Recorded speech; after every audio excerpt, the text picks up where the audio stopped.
Hi everyone, welcome back to my YouTube channel. I hope you all are doing good. And today we are going to start with the second chapter of class 11th Hornbill. That is, we are not afraid to die if we can all be together. And this story is written by Gordon Cooks and Alien East. तो चलिए थोड़ी summary समझ लेते हैं story की। तो story में बताया गया है कि मतलब कि एक 37 ईयर्स ओल्ड एक बिजनेसमैन है जो कि मतलब वोएज करता है एक वर्ल्ड टूर के लिए। वोएज का मतलब होता है जैसे कि मतलब पानी के थ्रू कहीं भी जाना, तो पानी चाहे वो शिप से जाए चाहे वो बोट से जाए किसी से भी जाए उसको हम वोएज कहते हैं। तो देखिए वो वर्ल्ड टूर पे जाता है, तो मतलब इसमें क्या डिस्क्राइब होगा इस चैप्टर में, यानी इसमें पूरे सेकंड चैप्टर में इसमें डिस्क्राइब ये होगा कि जो मतलब जब वो वोएज कर रहे हैं ड्यूरिंग द वोएज उनको मतलब क्या दिक्कत आती है वेदर को लेकर और उनकी कंडीशनल्स को लेकर और उनकी सिचुएशंस को लेकर, मतलब जितनी भी दिक्कत आएंगी वो सारी हम इस चैप्टर के बारे में डिस्कस करने वाले हैं। तो ये जो चैप्टर है Gordon Cook and Alan East ने लिखा है, जो कि 37 ईयर्स ओल्ड है, वो एक बिजनेसमैन है, वो एक वर्ल्ड टूर पर जाने को निकलते हैं। तो चलिए स्टार्ट करते हैं अपने चैप्टर को according to NCERT book. And if we read line by lines and then I will explain you with whole. Okay, in July 1976 my wife May, son John and 6 daughter Susanna 7 and I sat still from Plymouth, England to duplicate the round the world voyage made 200 years early by Captain James Cook. For the longest time Mary and I, 37 years older woman, had dreamed of sailing in the wake of the famous explorer, and for the past 16 years old, we had spent all our leisure time honing a seafaring skill in British water. इसका मतलब इस जो paragraph जो भी मैंने आपको पढ़ के सुनाया है इसका मतलब ये है, जुलाई 1976 की यहाँ पे बात हो रही है, जिसमें वो क्या कहते हैं जो राइटर हैं उनकी, और मतलब राइटर कहते हैं मैं और अपनी पत्नी, मेरी 6 साल की बेटे जोनाथन और 7 साल की बेटी सुजैना। यानी जो राइटर है वो मतलब जब ट्रिप पे जा रहे होते हैं तो उनकी एक लड़का है जो कि 6 साल का है, उसका नाम है जोनाथन, और उसकी जो लड़की है वो 7 साल की है, उसका नाम है सुजैना। वो दोनों ही साथ साथ जाते हैं प्लाइममाउथ, इंग्लैंड में एक जगह है प्लाइममाउथ, वो वहाँ के लिए निकलते हैं। वो सारे विश्व को ऐसी समुद्री यात्रा का अनुकरण करने निकल पड़ा 200 साल पहले कैप्टन जेम्स कुक ने की थी।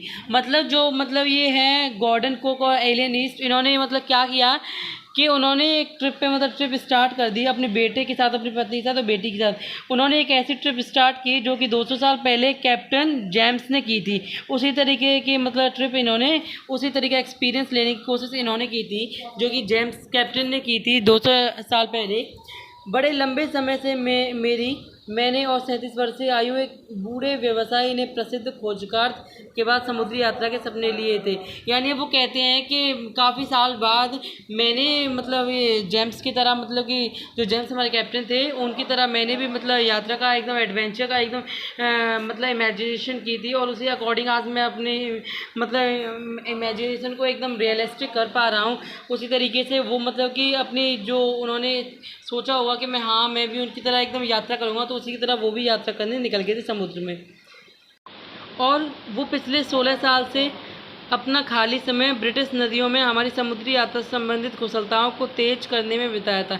यानी उनकी जो 16 ईयर्स जो 16 साल जो उनकी निकली थी वो उसमें निकली थी, जैसे नदियों में ब्रिटिश जो नदी थी उनमें समुद्री यात्राओं को समुद्री यात्रियों से संबंधित रहने में और उनके मतलब कुशलतापूर्वक तेज को संबंधित करने के लिए उनमें उनकी मतलब सारी जो टाइमिंग थी वो निकल गई थी। 23 मीटर लंबी और 30 टन लकड़ी से बनी हुई हमारी सुंदर नाव दृष्टि से बनाया गया था। हमने इसे बिल्कुल ठीक बनाने और ख़राब मौसम से इसका परिणत करने में कई महीने बिता दिए। अब यहाँ पे बताते हैं हमारे जो गॉर्डन कुक और एलियन ईस्ट है, अब वो हमें बताते हैं कि ये जो बोट है वो 23 मीटर लंबी और 30 टन लकड़ी, यानी 30 टन लकड़ी से बनी हुई है। मतलब कि और उन्होंने इसको ऐसे बनाया है कि वो मतलब हर वेदर से निकल सके, हर मतलब एडवेंचर का मतलब वो फेस कर सके। उन्होंने उसी अकॉर्डिंग उसको बनाया था, क्योंकि उनको वर्ल्ड टूर पे निकलना था और वो इंग्लैंड में पाइलमाउथ में जा रहे थे, इसलिए उन्होंने उसी अकॉर्डिंग बनाया उसको, इस तरीके से वो एडवेंचर को कर सके। चलिए हमारे नेक्स्ट है the first leg of our plan 3 years 105-kilometer journey passed pleasantly as we sailed down the west coast of Africa to Cape Town. There, before heading east, we took on two crewmen, American Larry Wiggle and Swiss Herb Seeger, to help us tackle one of the world's roughest seas, the Southern Indian Ocean. अब वो यहाँ पे बताते हैं कि हमारे 3 सालों का पहला चरण हमारी 105 किलोमीटर की यात्रा खुशी से बीत गई थी। यानी अब वो बताते हैं कि जब उन्होंने यात्रा स्टार्ट करना स्टार्ट किया था ट्रिप, जब वो ट्रिप में स्टार्ट हुए थे तो उनकी 105 किलोमीटर आसानी से जो जर्नी थी वो 105 किलोमीटर की जो जर्नी थी वो काफ़ी अच्छे से ईजी वे में जो पास हो गई थी उनकी जो जर्नी थी। और जब उन्होंने अफ्रीका के दक्षिण तट से केप टाउन तक की गए, यानी वो क्या हुआ था कि अफ्रीका के केप टाउन में जब जा पहुँचे तो पूर्व की तरफ जाने से पहले हमने 2 मल्लाहों, अमेरिकन निवासी लैरी विजिल और स्विस हर्बर सिगल को किराए पर लिया। यानी उन्होंने क्या किया, अमेरिकन जो उन्हें अमेरिकन जो बॉयज़ मिल गए थे जिनका नाम था लैरी विजल्स और एक का नाम था स्विस हर्बल सिगल, उन्होंने वो 20 रास्ते मिल गए थे। जब वो साउथ अफ्रीका के केप टाउन पर पहुँचे थे तो उन्होंने उन लड़कों को किराए पर ले लिया और संसार का सबसे ज़्यादा ख़राब समुद्र दक्षिणी भारत समुद्र का सामान करने के लिए उनकी मदद ली। यानी उन्होंने उनको इसलिए लिया था क्योंकि वो एकदम बता सके कि वो कहाँ जा रहे हैं, जैसे कोई गाइडर होता है, गाइडर के तौर पर उन्होंने उनको ले लिया था एज अ रेंट, यानी किराए पर उन्हें उसको ले लिया था। चलिए अब हमारा नेक्स्ट है, on our second day out of Cape Town we began to encounter strong gales for the next few week they blew continuously. Gales did not worry me, but the size of the waves was alarming, up to 15 meters, as high as our mainmast. December 25 found us 3,500 kilometers east of Cape Town. Despite atrocious weather, we had a wonderful holiday, complete with a Christmas tree. New Year Day saw no improvement in the weather, but we reasoned that it not to change soon, and it did change for those words. अब वो कहते हैं Cape Town से बाहर दूसरे दिन हमने तेज हवाओं का सामना किया। अब वो बताते हैं कि जैसे केप टाउन से उन्होंने वो जो लड़के थे उन्होंने गाइडर के तौर पे ले लिए थे, तो उसके बाद क्या होता उनका जो दूसरा दिन था दूसरे दिन उनको तेज़ हवाओं को सामना करना पड़ा। अगले कुछ सप्ताह तक तेज़ हवाएँ लगातार चलती रहीं। तेज़ हवाओं ने मुझे परेशान नहीं किया, लेकिन लहरों का आकार बहुत खतरनाक था। अब जो ये राइटर है वो बता रहे थे कि जो तेज़ वेव जो थी, ऐसी लंबी लंबी जो वेव्स थी, उन्होंने मुझे परेशान तो नहीं किया, लेकिन उन्होंने उन जो वेव्स ने क्या किया, मेरी जो डायरेक्शन खतरनाक, उनका जो साइज़ था वो काफ़ी खतरनाक था। लहरें 15 मीटर तक ऊँची थी। हमारे जहाज के मुख्य मस्तूल तक पहुंची। 25 दिसंबर को हमने केप टाउन के पूर्व में 3500 किलोमीटर तक पहुंच गए। यानी 25 दिसंबर के बता रहे जब क्रिसमस था, उन्होंने केप टाउन के पूर्व में उन्होंने 3500 किलोमीटर तक उनकी जो उनकी डिस्टेंसिंग थी वो काफ़ी अच्छे से कवर अप हो गई थी। 3500 तक वो चल गए थे। बहुत ख़राब मौसम के बावजूद हमने क्रिसमस मनाते हुए एक अद्भुत छुट्टी बिताई। यानी काफ़ी जो वेदर था वो काफ़ी एकदम डिस्टर्बेंस क्रिएटिंग था वेदर, लेकिन फिर भी उन्होंने उसी डिस्टर्बेंस क्रिएटिंग वेदर में उन्होंने काफ़ी अच्छे से क्रिसमस सेलिब्रेट किया, एक अच्छा हॉलीडे बिताया।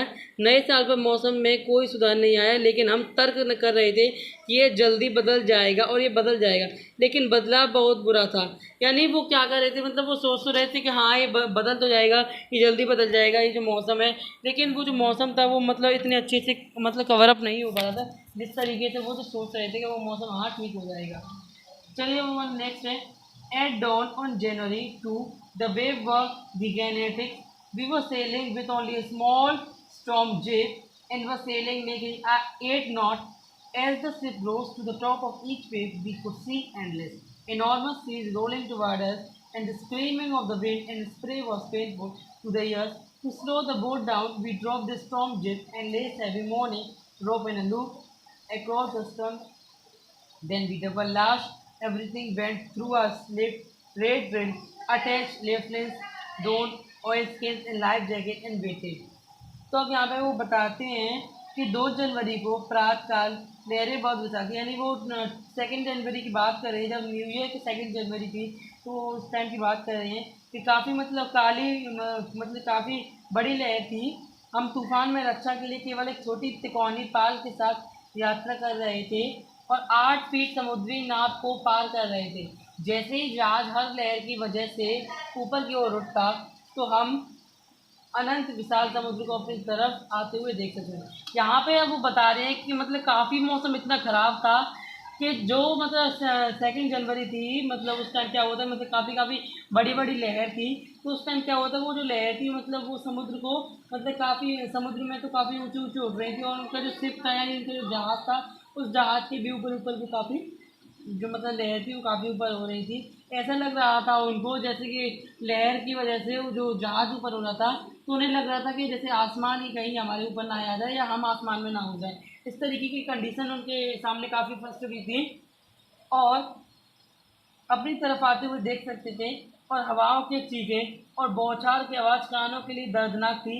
मतलब वो कह रहे हैं जब मतलब बरसात भी हो रही थी और काफ़ी तेज हवा चल रही थी, तो ये हमारे मतलब कानों को मतलब काफ़ी डिस्टर्बेंस कर रही थी, हम उन आवाज़ों को सुन नहीं सकते थे। इस तरीके से वो कर रहे मतलब हाँ, काफ़ी मतलब कंडीशन में काफ़ी बुरे मतलब कंडीशन में फंस गए थे वो। नाव को धीमी करने के लिए हमने पाल नीचे गिराई और एक बड़ी मजबूत रस्सी का फंदा बनाकर जहाज के पिछले भाग से बांध दी। यहाँ पे जो पाल है, पाल वो मतलब पाल का मतलब ये होता है जैसे मतलब कि पॉलीथीन हो, पॉलीथीन की एकदम थोड़ी कड़क पॉलीथीन में एकदम लंबी जो चादर हो उसको पाल कहते हैं। तो यहाँ पे मतलब उन्होंने सोचा कि नाव को धीमी करने के लिए उन्होंने पाल को जो ऊपर जो पुरानी जो शिप होती है उसमें जो पाल होती है ना, उसको उन्होंने नीचे गिरा दिया, और एक मजबूत रस्सी से उन्होंने एक फंदा बना दिया जिसके कारण मतलब जो पाल है वो टिकी रहे। तो उसके बाद हमने हर चीज़ को दोबारा बांध दिया, अपनी वायु नौका निकाली, रक्षा के लिए रस्सी बांध ली, वाटर प्रूफ कपड़े तथा रक्षक जैकेट पहनी और इंतजार करने लगे। यानी वो कह बता रहे हैं कि मतलब जितनी भी जहाज मतलब विंड के अकॉर्डिंग मतलब जितना भी हो गया था नुकसान, तो उस नुकसान को वो दोबारा मतलब सही करने लगे। वो रस्सियाँ जो भी ढीली हुई थी वो उनको बांधने लगे, और जो भी मतलब उन्होंने काफ़ी सारे प्रोटेक्शन ले लिए, उन्होंने वाटर प्रूफ जैकेट्स पहन ली, और मतलब काफ़ी सारे टूल्स वगैरह ले ली जो उनको मतलब बचा सकते थे। वो सारी चीज़ें उन्होंने ले ली थी जिसके कारण वो बच सकें। तो चलिए अब नेक्स्ट पे आप देख लेते हैं इसमें क्या कहा गया है। The first indication of impending disaster came to about 6 p.m. with an ominous silence. The wind dropped and the sky immediately grew dark. Then came a growing roar, an enormous coulthard aft of the ship. With horror, I realized that it was not a cloud, but a wave like no other I had ever seen. It appeared perfectly vertical and almost twice the height of the other waves with a frightful breaking crash. यानी वो बताते हैं कि जब मतलब एक आगामी विनाश का पहला संकेत अशुभ खामोशी के साथ 6 बजे शाम को आ गया था।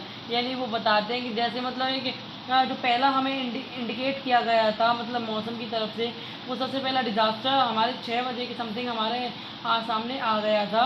हवाएं रुक गई और आसमान तुरंत काला हो गया। तब तक एक तेज़ दहाड़ आई और एक विशाल बादल जहाज के पीछे भाग की तरफ छा गया। यानी कि 6 बजे को क्या हुआ उनके टाइमिंग पे, तो एक मतलब हवाएं रुक गई, एकदम काला बादल आ गया सामने, और एकदम तेज़ दहाड़ आई थी, बादल की जैसे बिजली चमकी ऐसा लगा उनको। तो मतलब क्या हुआ, जब जहाज़ के पीछे पिछले भाग की तरफ छा गया, मतलब जहाज़ के पीछे एकदम काला बादल छा गया, ऐसा लगा कि जैसे बादल और जहाज़ में एक रेस होने वाली है। इसी के अकॉर्डिंग वो सीन हमें लग रहा था। डर से मैंने महसूस किया कि यह बादल नहीं है बल्कि एक लहर है जिस दूसरों की मैंने भी कभी नहीं देखा था। यानी वो बताते हैं कि वो रियलाइज़ करते हैं कि हाँ ये बादल तो नहीं है, ये एक लहर है, काली लहर है, जो कि मतलब और लहरों से काफ़ी बड़ी है, तो ये छोटी नहीं दिखती है। ये बिल्कुल लंबे रूप में थी और बाकी लहरों से लगभग दुगनी ऊंची थी। ये टूटती हुई भयानक पर्वत शिखर की तरह लग रही थी। यानी वो कहते हैं ये काफ़ी बड़ी लहर थी, ऐसा लग रहा था कि जैसे कोई पहाड़ यानी कोई हिमालय हमारे ऊपर गिर गया हो, इसी अकॉर्डिंग उनको वो लहर लग रही थी। चलिए पढ़ते हैं। The roar increase to a thunder as the stern move off the face of the wave and for a moment I thought we might ride over it, but then a tremendous explosion shook the deck. A torrent of green and white water broke over the ship. My head smashed into the wheel, and I was aware of flying overboard and sinking below the wave. I accepted my approaching death, and as I was losing consciousness, I felt quite peaceful. यानी इसमें बताते हैं कि दहाड़ बढ़ गई और गर्जना हो गई। यानी जो मतलब जो साउंड थी मतलब जैसे कि मतलब बढ़ रही थी, उसी अकॉर्डिंग काफ़ी मतलब जो लहर की जो आवाज़ थी वो काफ़ी तेज़ गरजने लगी, और जहाज़ का पिछला भाग लहरों से ऊपर की ओर उठा। एक पल की मुझे लगा कि मैं चढ़ सकते हैं, मतलब उन्हें लगा कि ऐसी लहर आ गई कि जैसे हम इस लहर पे चढ़ सकते हैं, ऐसा लगा कि आसमान छू सकते हैं इस लहर के अकॉर्डिंग। पर तभी विशाल विस्फोटक ने जहाज के डेक को हिला दिया। मतलब उसके बाद क्या हुआ, जैसे वो लहर उठ रही थी उसके बाद अचानक ही काफ़ी तेज विस्फोटक ही हल्ला हुआ, तो उसके अकॉर्डिंग वो जो जहाज था वो नीचे बैठ गया और सफ़ेद पानी का जोरदार बहाव ने जहाज पर टूटा पड़ा। मैंने सिर पहिए में जो टकराया, मतलब उनका जो सिर था, मतलब इतना जो काफ़ी हल्ला उल्ली हो रही थी उस मौसम में, उनके अकॉर्डिंग वो काफ़ी मतलब डर गए थे। तो उस मौसम में क्या हुआ, तो मतलब तो उनका जो सिर था वो पहिए में जाके टकराया। मुझे पता था कि जहाज के बोर्ड से ऊपर लहरों में उड़ सकता है और लहरों के नीचे डूब सकता है। मतलब उनको पता था कि जहाज पानी में भी जा सकता है और ऊपर भी उड़ सकता है जहाज। मैंने अपनी मौत को स्वीकार कर लिया। जैसे ही मैंने होश खो रहा था, मैं बिल्कुल शांति महसूस की। मतलब उन्होंने क्या किया कि जब मौसम ज़्यादा ही ख़राब हो गया तो उन्हें लगा कि अब तो मेरा मरना निश्चित है, तो मैं अपनी मौत को स्वीकार कर लूँ। लेकिन फिर क्या हुआ कि उनको एकदम जैसे ही मौत को जैसे स्वीकार कर रहे थे, तो उन्होंने एकदम बिल्कुल अपने अंदर शांति महसूस पाई। उन्होंने अपने आप को शांत कर लिया कि हाँ, अब मैं मरने वाला तो हूँ। चलिए अब नेक्स्ट पढ़ते हैं। Unexpectedly, my head popped out of the water a few meters away. Wave Walker was near, capsizing her mast always horizontally. Then a wave whirled up upright. My lifeline jerked taut. I grabbed the rod rails and sailed through the air into Wave Walker main boom. Subsequent wave tossed me around the deck like a rock doll. My left rib scraped, my mouth filled with blood and broken teeth. Somehow I found the wheel, line up the stern for the next wave and hung on. अब क्या होता है कि अनपेक्षित यानी अचानक, यानी जो सोचा नहीं हुआ, अनएक्सेप्टेडली क्या होता है उनके साथ कि उनका सिर है जो पानी से ऊपर आ जाता है। कुछ मीटर दूर दूर वेव वॉकर जहाज उलटने ही वाला था। मतलब जो वे जहाज था उनका पानी में डूबने ही वाला था, उलटने ही वाला था। उसके मस्तूल बिल्कुल गिर गए थे। उसके जो जहाज के मतलब स्टार्टिंग पॉइंट से तो जहाज के जो आगे हिस्से होते हैं वो काफ़ी तो पानी में गिर गए थे। तब एक लहर ने उसे सीधा कर दिया। यानी जैसे ही जहाज मतलब जो उसमें एंडिंग उस मोमेंट पे था कि मतलब जैसे ही डूबने वाला है वो जहाज, उसी मोमेंट में क्या हुआ कि एक लहर एक अराइज हुई। उसी लहर ने उसको मतलब कि उसको ऊपर उठा दिया। तभी एक लहर ने उसे सीधा कर दिया। मेरा जीवन रक्षक रस्सी झटके में तन गई। यानी उनकी जो जो रस्सी थी, मतलब जैसे ही उन्होंने रस्सी बांध रखी थी वो रस्सी उनकी एकदम तन गई। मैंने सुरक्षा रेल पकड़ी और हवा में तैरकर बेकार के मुख्य भाग में जल गया। यानी उन्होंने क्या किया कि जब उन्होंने जैसी रस्सी तल गई तो उन्हें लगा कि हाँ मैं बचने वाला हूँ, तो वो जल्दी से पानी में तैरने लगे और उनका जो जला गया तो वो दूसरी जगह मतलब पानी के अंदर चले गए। बाद में आने वाली लहरों ने मुझे डेक के चारों ओर एक तितड़े में गुड़िया की तरह उछाल दिया। मतलब जो लहर पे लहर आती रही थी, तो जो बाद की जो लहर थी उन्होंने वो लेखक को क्या किया कि उन्होंने उसको एक ऐसे उछाला जैसे कोई गुड़िया को उछाल देता है। मेरी बाईं पसली टूट गई, मेरा मुंह पानी से भर गया और टूटे दांतों से भर गया। किसी तरह से मैंने पहिए को ढूंढा और जहाज पर कंट्रोल रखने वाला यंत्र को सीधे किया ताकि अगली लहर का सामना कर सकें। यानी उन्होंने मतलब अपने जहाज को काफ़ी कंट्रोल में लाया। उन्होंने जहाज को जितनी भी हिस्से थे वो टूट गए थे उन्हें रिपेयर करने की वो कोशिश कर रहे थे कि हाँ जहाज ठीक हो जाए। चलिए आगे पढ़ते हैं। Water, water everywhere. I could feel that the ship had ever water blew, but I dared not abandon the wheel to investigate. Suddenly, the font as was thrown upon, and Mary appeared. We are sinking. The scream. The deck are smashed. We are full of water. अब क्या होता है, पानी पानी सभी जगह, यानी सभी जगह पानी पानी हो गया था। वो महसूस कर सकते थे कि उनके चारों तरफ पानी था और निचले हिस्से में पानी था, परंतु जांच करने के लिए पहिए घोड़े ने साहस मुझे नहीं दिए। यानी जांच करने के लिए पहियों ने उन्हें नहीं छोड़ा। अचानक सामने हैच खुला और मेरी दिखाई दी। हम डूब रहे थे। वह चिल्लाई, डेक टूट गए, हम पानी से भरे हुए थे। यानी क्या हुआ कि उन्होंने जैसे ही मतलब काफ़ी मौसम ख़राब था तो उनका जो सामने का जो डेक था वो खुल गया। उन्हें उन्हें लगा कि अब हमारा डेक डूबने वाला है। Take the wheel, I shouted as I scrambled for the hatch. Larry and Herb were pumping like madam. Brown timbers hung at crazy angles. The whole starboard side bulged inward. Clothes, crockery, charts, tins, and toys sloshed away in a deep water. यानी अब क्या होता है, पहिए पकौड़ों में चिल्लाए जब मैंने हैच की तरफ रहेगा। यानी पहिए पकड़ो, और किसी ने आवाज़ दी पहिए पकड़ो और मैं चिल्लाया हैच की तरफ रहेगा। लैरी और हैच पानी में पागल की तरह बाहर बाहर निकाल रहे थे।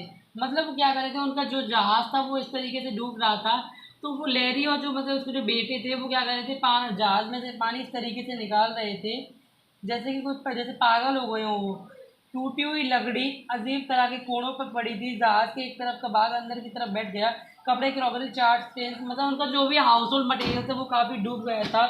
और वो क्या कर रहे थे कि मतलब इस तरीके से मतलब जहाज का जो एक तरफ का जो हिस्सा था वो काफ़ी अंदर मतलब कि डूब गया था। वो उसको भी संभालने की कोशिश कर रहे थे।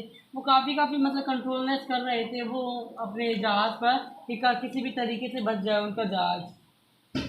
अब वो बताते हैं कि उन्होंने क्या किया कि वो आधा तैरने लगे, आधा रेंग रहे थे। बच्चों को केबिन में, क्या आप ठीक है, मतलब वो क्या करते हैं, बच्चों को अपने पास ले जाके पूछते हैं कि बच्चों क्या तुम ठीक हो। या वो आधे तैरने लगते हैं अपने जहाज में, क्योंकि पानी तो काफ़ी बढ़ गया था, उसमें भर गया था। मैंने पूछा, हाँ, उन्होंने ऊपर वाले दीवार पर लगे बिस्तर से जवाब दिया, परंतु मेरे सिर से थोड़ी सी चोट लग गई है। मतलब उन्होंने वो बताया लेखक ने कि मेरे थोड़े से में चोट लगी, लेकिन बच्चों ने ऊपर से जवाब दिया क्योंकि वो बच्चे ऊपर सो रहे थे। स्यू ने अपनी आँख को ऊपर उभरे हुए भाग की तरफ इशारा करते हुए कहा, मेरे पास सिर में चोट के कारण ऊपर उठे भाग के और चिंता करने का समय नहीं था। मतलब वो बताते कि अब रहने तो चिंता करने कोई समय नहीं, अब मेरे लग तो लग ही गई। चलिए आगे बढ़ते हैं। After finding a hammer, screw and canvas, I struggled back on deck with the starboard side based open. We were talking water with each wave that broke over us. If I could not make some repairs, we should surely sink. यानी वो कहते हैं एक हथौड़ा, पेच और canvas ढूंढने के बाद, मतलब उन्होंने क्या किया, हथौड़ा भी ढूंढ लिया, पेच भी ढूंढ लिया। तो उन्होंने क्या किया, मैंने फिर से डेक पर जाकर संघर्ष किया। उन्होंने मतलब वो डेक पर जाते अपने शिप के डेक पर, तो मतलब काफ़ी मतलब मेहनत करते उस जगह जाकर। टूट कर खुल गई दीवार से हम हर साल लहर का पानी बाहर निकाल रहे थे, जो हर बार, साल नहीं हर बार, जो हमारे ऊपर गिर रही थी। यदि मैं कुछ मरम्मत नहीं कर सका तो हम अवश्य ही डूब जाते। मतलब वो बताते हैं कि मैंने हथौड़ा लिया, पेच लिया, मतलब मैंने सब कुछ मतलब अपने जहाज़ को रिपेयर कर रहा था। तो मतलब अगर वो जो दीवार टूट गई थी, अगर उसको वो ठीक नहीं करते और वो मतलब जो ऊपर से गिर गई थी, तो अगर वो उसको भी ठीक नहीं करते तो वो मतलब कि अगर वो मरम्मत नहीं कर पाते तो मतलब उस जहाज़ की, तो वो मतलब उनका मतलब पक्का था कि वो डूब ही जाते मतलब उस जहाज़ में। Somehow I managed to stretch canvas and secure waterproof hedge cover across the gaping holes. Some water continued to stream below, but most of it was now being deflected over the side. मतलब वो कहते हैं किसी तरह से मैं canvas को फैलाने में कामयाब हुआ और जल निरोधक हैच कवर को सुरक्षित किया। कुछ पानी नीचे से आना ज़रूरी था, परंतु अत्यधिक तो बाहर ही मोड़ दिया जाता था। मतलब वो बता रहे हैं कि मतलब उन्होंने कैनवास को फैला दिया, वो तो सक्सेसफाई हो गए। उन्होंने मतलब काफ़ी मतलब स्ट्रेचेबल मतलब किया, काफ़ी तरीके से मतलब वो उन्होंने मैनेज किया, उस जहाज़ को किसी भी तरीके से कंट्रोल किया। More problems arose when our hand pump started to block up with the debris floating around the cabins and the electric pump short-circuited. The water level rose threateningly. Back on deck, I found that our two spare hand pumps had been wrenched overboard along with the forestly set, the zip, the dinghies and the main anchor. अब वो बताते हैं ज़्यादा समस्या तब खड़ी हुई जब हमारे हेड पंप केबिन के आसपास तैर रहे मलबे में रुक गए और बिजली वाला पंप शॉर्टकट हो गया। पानी का स्तर खतरनाक रूप से बढ़ा था। वापस डेक पर आकर मैंने पाया कि जहाज़ पर दो हैंडपम्प खुले थे और आगे का पाल, एक छोटा पाल डिग्गी मुख्य लंगर के साथ। मतलब वो बता रहे हैं कि मतलब ये सारी जो चीज़ें थी, मतलब काफ़ी उन्होंने परेशानी उठाई अपने मतलब जब भी मतलब वो कर रहे थे, मतलब कि जब वो कर रहे थे मतलब अपनी यात्रा, तो उन्हें ऐसा नहीं लगा था कि हाँ हम मतलब किसी भी सिचुएशन और किसी भी कंडीशन और किसी भी प्रॉब्लम में हम फंस सकते हैं वर्ल्ड टूर में। लेकिन वो क्या था कि मतलब अचानक से बाय वे मतलब वो फंस गए थे, तो और उनके साथ मतलब काफ़ी परेशानी खड़ी हो गई, क्योंकि और उनका जो जहाज़ था वो भी मतलब काफ़ी जगह से टूट गया था। उन्होंने काफ़ी मजबूताई से अपने जहाज़ को बांधा था, लेकिन जब उन्होंने बांधा था तो काफ़ी मजबूत था, लेकिन जो बाढ़ और जो लहर जो आई थी मतलब इनकी जो ड्यूरिंग में मतलब उनका जो मतलब उसके बीच में वर्ल्ड टूर के बीच में, तब उनका जो जितनी भी मजबूत से जो रस्सी बांधी थी वो सारी टूट गई थी। जहाज़ भी मतलब आगे से डूबने की स्तर पे पहुंच चुका था। ऐसा लग रहा था कि अब इस जहाज़ भी डूब जाएगा। तो उन्होंने मतलब काफ़ी अपने जहाज़ को कंट्रोल किया। आगे से अपने डेक पर मतलब देखा कि हाँ हमारा डेक कहीं मतलब ख़राब तो नहीं हुआ। और वो अपने बच्चों को भी मतलब साथ साथ काफ़ी कंट्रोल में और काफ़ी हैंडल में रख रहा था कि मेरे बच्चे भी मतलब सही रहें। और अपनी वाइफ को भी मतलब काफ़ी अच्छे कंट्रोल में कर रहा था। जहाज़ में काफ़ी पानी घुस गया था अंदर से, लेकिन वो काफ़ी मतलब उन्होंने मेहनत से वो डरे नहीं। उन्होंने मतलब कि हार नहीं मानी, इसीलिए तो वो पानी को निकालते रहे बार बार। इसीलिए इस चैप्टर का नाम है we are not afraid to die. मतलब चैप्टर का कहना चाहता है कि हम मरने से नहीं डरते। If we can all be together, यानी अगर हम एक साथ रहें तो हम कभी नहीं मरेंगे। Thank you for watching the video. Until the next video, keep practicing and keep learning. Thank you.